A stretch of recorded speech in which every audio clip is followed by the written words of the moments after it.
Video پسند آنے کی صورت میں لائک کامنٹ اور شیئر کریں، ہمارے چینل کو سبسکرائب کریں اور بیل نوٹیفیکیشن کو آن کر دیں تاکہ نئے آنے والی ویڈیوز آپ کو بآسانی مل سکیں۔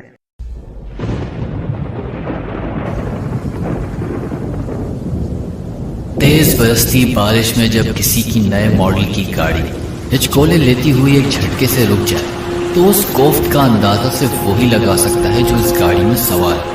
نعمان کو بھی اسی اچانک افتاد کا ذرا بھی اندازہ نہیں تھا۔ آج صبح وہ اپنی فیکٹری کے لیے نئی سائٹ دیکھنے کے لیے گھر سے نکلا تو ہلکی پھوار اسی وقت شروع ہو چکی تھی، مگر جلد ہی وہ بوندا باندی تیز برسات میں تبدیل ہو گئی اور شہر کے آخری بس اسٹاپ سے کچھ فاصلے پر گاڑی نے چند ہچکیاں لی اور رک گئی۔ کیا ہوا؟ ڈرائیور نے پریشانی کے عالم میں بونٹ بند کیا۔ صاحب جی کچھ سمجھ نہیں آ رہا، یہ آٹومیٹک نئی گاڑیاں اپنی سمجھ سے باہر ہیں، کسی مکینک کو بلانا پڑے گا جناب۔ نعمان نے بیزاری سے سر ہلایا۔ ٹھیک ہے، تم کسی مکینک کو بلا لو، میں سامنے والے بس اسٹاپ کی شیڈ کے نیچے تمہارا انتظار کرتا ہوں۔ بند گاڑی میں یوں سرے راہ بیٹھے رہنا مجھے بہت عجیب لگتا ہے۔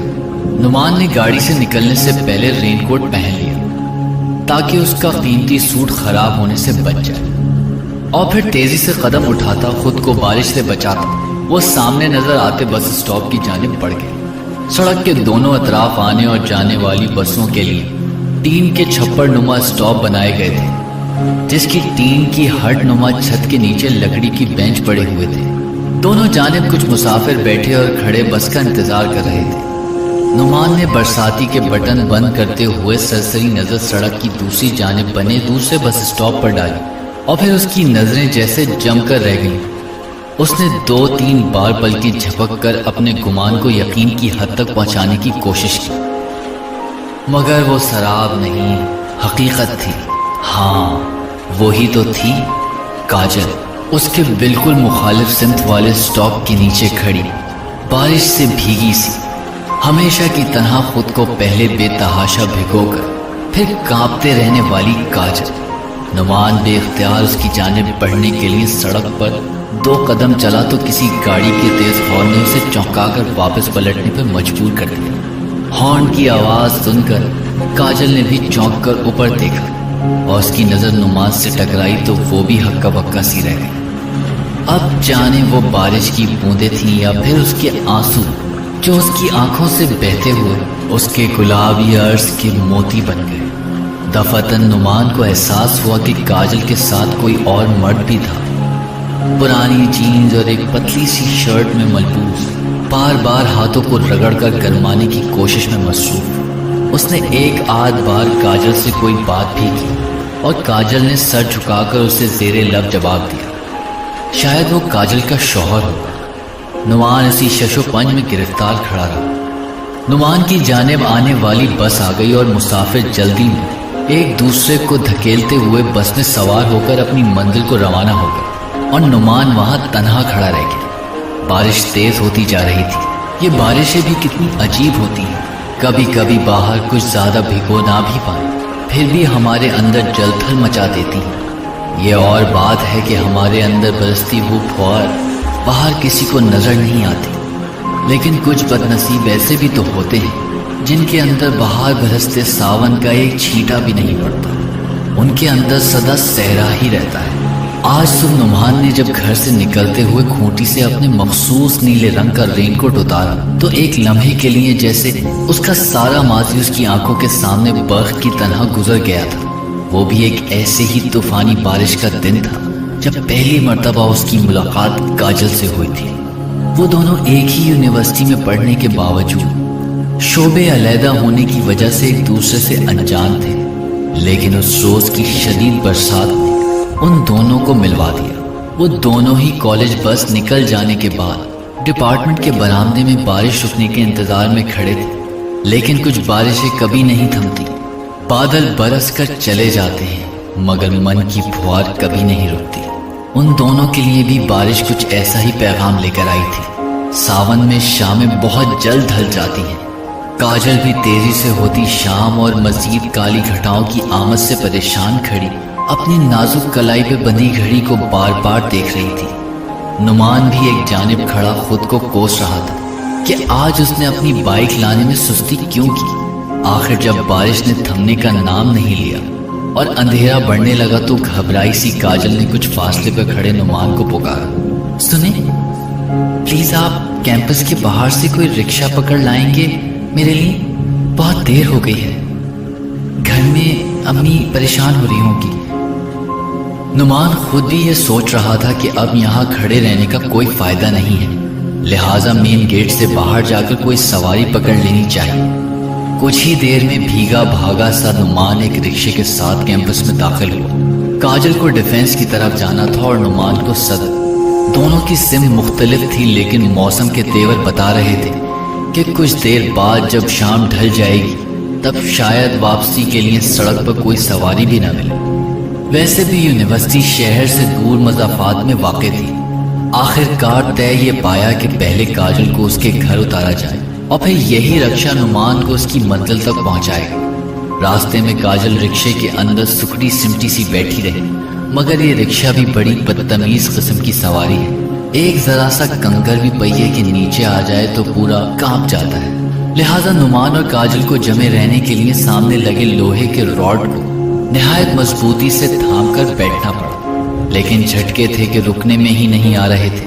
اور پھر جب بے خیالی میں ان دونوں کی ایک دوسرے پر نظر پڑی تو اپنی اپنی حالت دیکھ کر وہ دونوں ہی بے ساختہ کھلکھلا کر ہنس پڑے۔ یہ ان کی دوستی کی ابتدا تھی اور پھر کوئی دن ایسا نہ گزرا کہ ان کی ملاقات نہ ہوئی ہو۔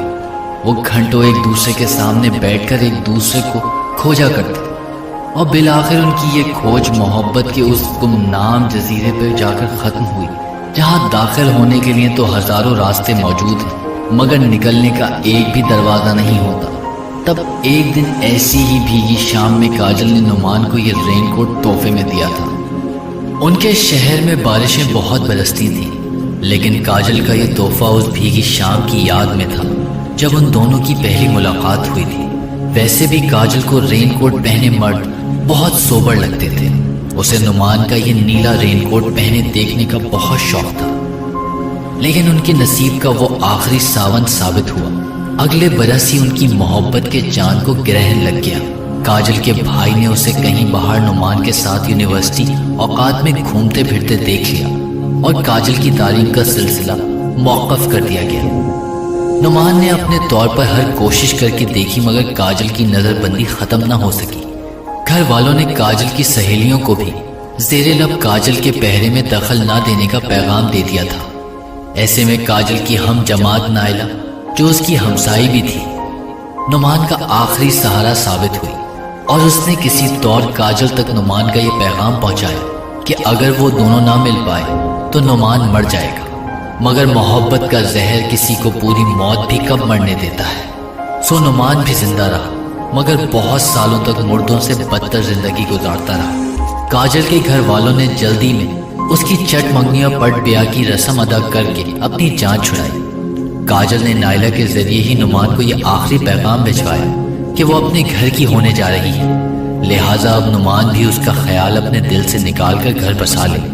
نعمان یہ سن کر اندر سے ہزار بار کٹ کر رہ گیا۔ یہ لڑکیاں اپنا گھر بستے ہی کس آسانی سے دوسروں کو گھر بستی کا مشورہ دینا شروع کر دیتی ہیں۔ نائلہ کے بقول کاجل کا رشتہ بہت اچھے اور امیر کبیر خاندان میں ہوا تھا اور اس کا شوہر کاجل کا بہت خیال رکھتا تھا۔ کاجل کی شادی کے بعد نعمان کا بھی اس شہر میں دل نہ لگا اور وہ سب کچھ چھوڑ چھاڑ کے کسی دوست کی وساعت سے امریکہ چلا گیا۔ وہاں اس کے دل کے زخم تو نہ بھرے پر اس کی جیب بھرتی چلی گئی۔ اسے نیا کاروبار راس آ گیا اور 5 سال ہی میں نعمان خود اپنے گھر اور فیکٹری کا مالک بن گیا۔ لیکن اب اس کا دل اس پردیس سے بھی اچٹ ہونے لگا تھا۔ اسے اپنا شہر، اپنے دوست اور گھر والے یاد آنے لگے تھے، لہٰذا اس نے 3 ماہ کی چھٹی لی اور اپنے ملک چلا آیا۔ اس کا شہر اب بھی ویسا ہی تھا، بارش کے بعد اب بھی ویسی ہی سوندھی مٹی کی خوشبو آتی تھی در و دیوار سے۔ نعمان شہر سے باہر کوئی بڑی خالی جگہ دیکھ کر اپنی فیکٹری یہاں لگانا چاہتا تھا اور آج اسی سلسلے میں وہ اپنے ڈرائیور کو لے کر سائٹ ایریا کی طرف نکلا تھا کہ راستے میں گاڑی خراب ہو جانے کی وجہ سے آج وہ پھر دل کے اس حادثے سے دوچار ہو گیا تھا جسے سنگین کہا جا سکتا تھا اور نہ حسین۔ کاجل کی حالت بھی صاف بتا رہی تھی کہ وہ یوں اچانک نعمان کو اپنے سامنے پا کر کس قدر شدید اندرونی کشمکش کا شکار ہے۔ آخرکار نعمان نے ہی سڑک پار کر کے کاجل کی جانب قدم بڑھائے۔ دوسری جانب کے بس اسٹاپ پر بھی بس چند لوگ ہی بچے تھے اور ان میں سے کئی اس آخری آنے والی پرانی سی ویگن میں سوار ہو کر جا چکے تھے۔ نعمان کو یہی فکر تھی کہ کسی بھی لمحے کاجل کی بس بھی آتی ہی ہوگی اور وہ اس سے بات کیے بنا چلی گئی تو یہ کسک اس کے دل میں ہمیشہ کسی کانٹے کی طرح چبھتی رہے گی۔ مگر جب وہ تیز برستی بوندوں سے خود کو بچاتا ہوا سڑک کی دوسری جانب پہنچا تو کاجل کچھ گھبرا سی گئی۔ نعمان کو اس کی آنکھوں میں ایک لمحے کے لیے ایک ایسی التجا آمیز مجبوری کی پرچھائی نظر آئی، جیسے وہ نعمان سے کہنا چاہ رہی ہو کہ خدا کے لیے میرے شوہر کے سامنے مجھے نہ پکارنا۔ نعمان کے ہونٹ کھلنے سے پہلے ہی سل گئے۔ بارش کا رخ بدل چکا تھا اور اب تیز بچھاڑ کے فوار ان سب کو بھگونے لگی تھی۔ اچانک کاجل کا شوہر غصے میں دھیرے سے بڑبڑایا۔ نعمان کے کان کھڑے ہو گئے۔ وہ کاجل کو ڈانٹ رہا تھا۔ میں نے کہا بھی تھا کہ ذرا جلدی نکل پڑو گھر سے، لیکن تم میری سنتی ہی کب؟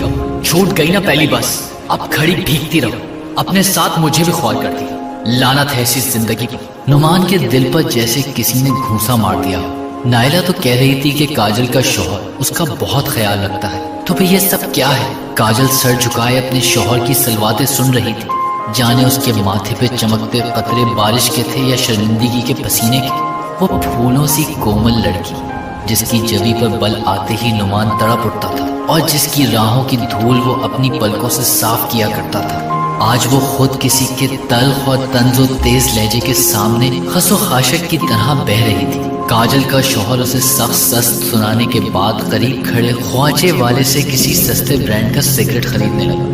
کاجل نے ایک لمحے کے لیے نظر اٹھا کر نعمان کی طرف دیکھا اور ایک نظر میں ہی اس نے سب کہہ دیا، اپنی بے بسی، مجبوری، تڑپ، اپنے درد کا ہر فسانہ بیان کر دیا۔ نعمان جس کے دل کو آج تک ہی سوچ کر ذرا سا قرار ملا تھا کہ کاجل اپنی دنیا میں خوش اور مگن ہے، ایک بار پھر غم اور کسک کے اسی پرانے سمندر میں اتر گیا جس کے بھنور نے بڑی مشکل سے اس کا پیچھا چھوڑا تھا۔ کاجل کا شوہر بارش میں بری طرح بھیگ چکا تھا اور سرد ہوا سے اس کا بدن دھیرے دھیرے کانپ رہا تھا۔ نعمان نے کاجل کے لباس کو غور سے دیکھا تو وہ بھی ایک سستے سے جوڑے میں ملبوس تھی۔ اس نے دھیرے سے اپنے شوہر سے کہا، آپ بھیگ گئے ہیں، چھجے کے نیچے آ جائیں ورنہ سردی لگ جائے گی۔ شوہر نے تلخی سے طنز کیا، تو وہاں تم نے میرے لیے کون سی برساتی ٹانگ رکھی ہے؟ وہاں بھی یہ پانی برسے گا مجھ پر۔ کاجل چپ ہو گئی۔ اتنے میں نعمان کو اپنی گاڑی کا ہارن سنائی دیا۔ اس نے پلٹ کر دیکھا تو اس کا ڈرائیور گاڑی ٹھیک کروا چکا تھا۔